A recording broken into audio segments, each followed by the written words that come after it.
De zware, complexe jeugdzorg zou niet langer onder gemeentes moeten vallen, want te ingewikkeld en ook te duur. Als je meer dan een $500.000 hebt dat je opeens onverwacht moet uittrekken voor één kind, één jongere.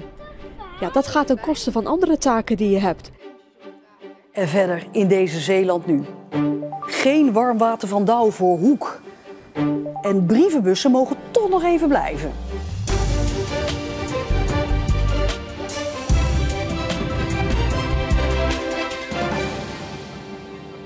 Goedenavond. Ruim 10.000 kinderen en jongeren in Zeeland kregen in de eerste helft van vorig jaar jeugdzorg. En daarmee staat Zeeland in procenten bovenaan in Nederland. Gemeenten zijn verantwoordelijk voor de jeugdzorg. Ook de zware gevallen. Maar juist die zwaardere zorg moet je weghalen bij gemeenten, zegt ervaringsdeskundige Amarinde Hol uit Oostkapelle. Ze krijgt steun van de gemeente Terneuzen, die al jarenlang de lijst aanvoert van jeugdzorgkosten in Zeeland. Ja, daar schrik ik wel van. Dat is echt heel veel. En ook wel zorgelijk, denk ik. Amarinde Hol uit Oostkapelle is ervaringsdeskundige. Toen ze jonger was, ging het thuis niet meer. En kwam ze in verschillende opvanghuizen terecht. Ik heb dat niet heel erg positief ervaren. Ik heb dat vele wisselen van groepen best wel traumatisch ervaren. Want een kind heeft structuur, veiligheid en vastigheid nodig. En dat heb ik niet ervaren. Nee, dus waar je naar op zoek was, heb jij eigenlijk niet gekregen hier in de jeugdzorg. Klopt. Amarinde is nu ervaringsdeskundige. Ze praat met jongeren die ook in de jeugdzorg zitten om hen te laten zien dat het goed kan komen. Maar ze praat ook met gemeenten die sinds 2015 gaan over de jeugdzorg. Volgens haar moet de complexe jeugdzorg weg bij gemeentes. Het is namelijk te ingewikkeld en te duur. Ik hoop uiteindelijk dat de zorg voor die ingewikkelde, complexere casuïstiek toch wel weer naar het landelijk gaat. Omdat, wat ik al zei, de jongeren hebben recht op hulp, die hebben recht op zorg en de gezinnen ook. Terneuzen worstelt met de jeugdzorg. De gemeente staat al jarenlang bovenaan alle lijstjes die gaan over het gebruik van jeugdzorg. 13 op de 100 kinderen en jongeren maakt hier gebruik van de jeugdzorg.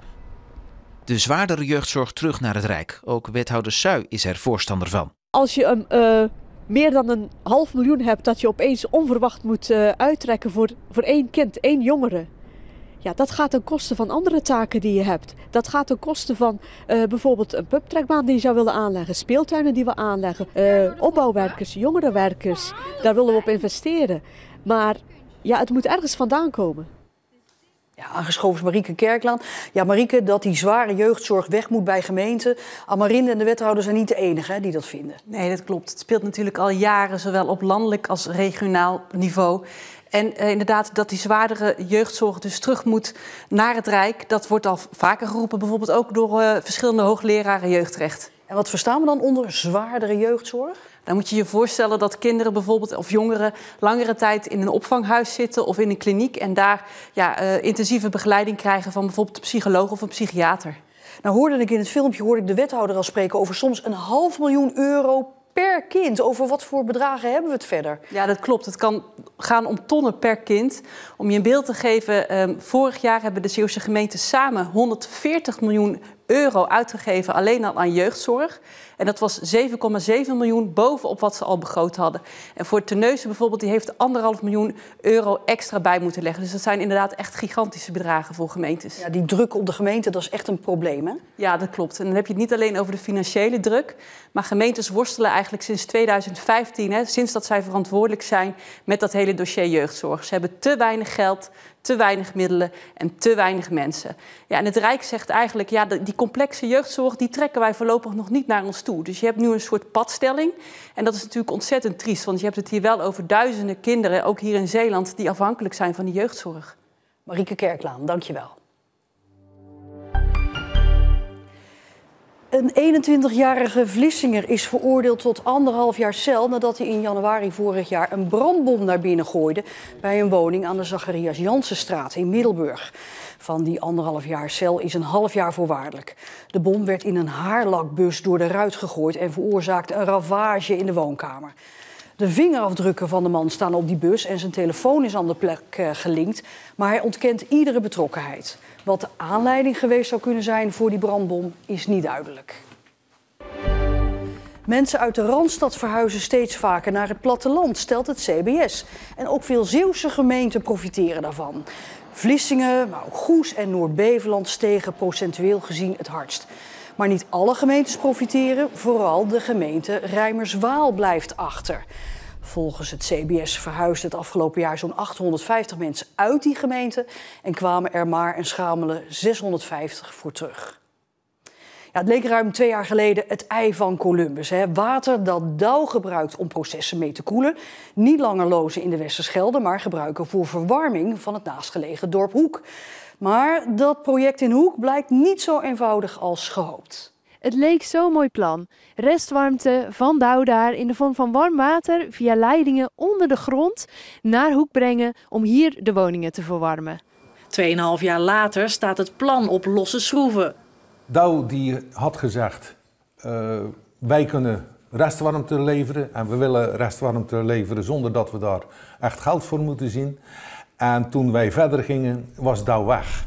Er kwamen geen antwoorden vanuit Douw richting de projectgroepen, richting het engineeringsbureau. De gemeente Terneuzen trekt samen op met de bewoners in Hoek. En dat dit project voor Hoek voorlopig niet doorgaat, komt volgens de gemeente Terneuzen doordat er nu eerst gekeken wordt naar uitwisseling van restwarmte tussen bedrijven. Niet alleen door Douw, maar door de hele industrie. De gemeente heeft goede hoop dat als dat plan slaagt, woonwijken zullen volgen. De pre is minder positief. We zien er eigenlijk niks meer in, dus het bestuur van de vereniging die treden af. En ja, als er zich geen mensen aanmelden voor het bestuur, dan denk ik dat er niks anders op zit dan de vereniging op te heffen. Hoe jammer het ook is.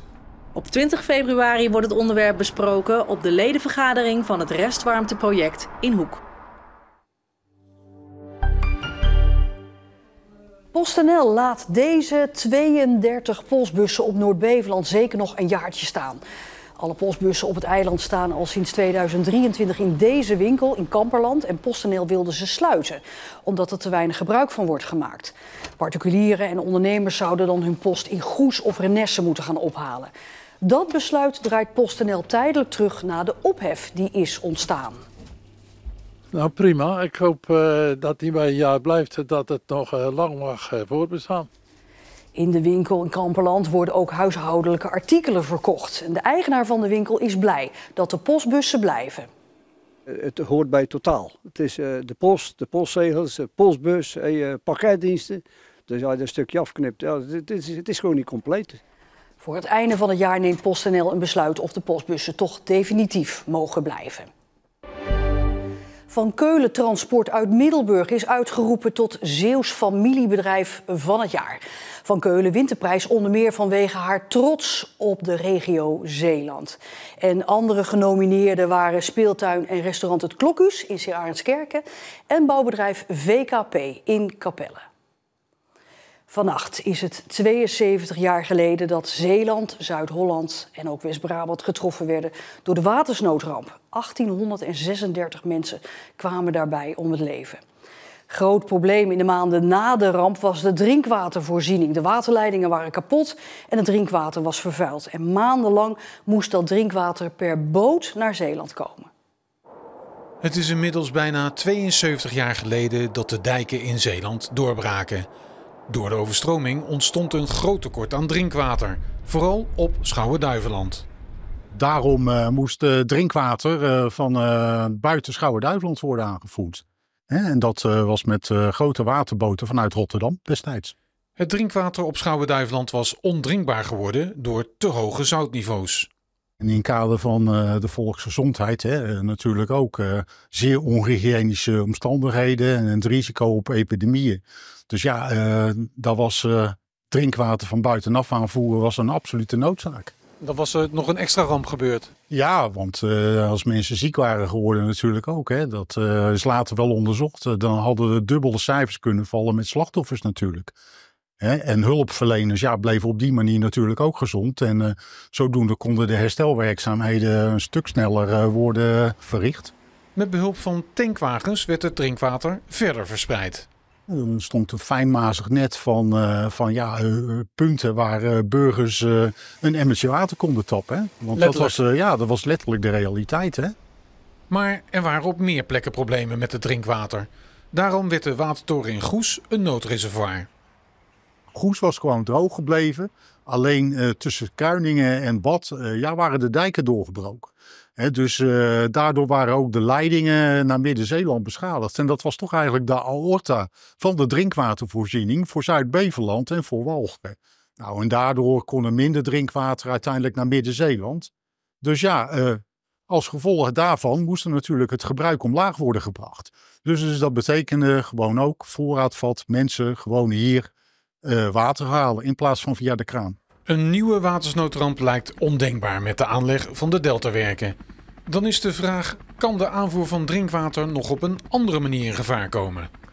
Ja, andere gevaren zijn natuurlijk grootschalige leidingbreuk of dat de elektriciteit uitvalt of cyberaanvallen, waarmee de pompen bij wijze van spreken buiten werking worden gesteld. We hebben daar draaiboeken voor en we houden daarvoor ook oefeningen. Ja, en wettelijk moeten we ook die drinkwatervoorziening 10 dagen achter elkaar zeker in de lucht houden. Wat dat betreft is er best wel veel geleerd van de watersnoodramp. Ja, want we hebben ook alles dubbel uitgevoerd. Hè? Dus als er ergens een leiding uitvalt, nou, dan kunnen we dus via een andere leiding kunnen we dat overnemen.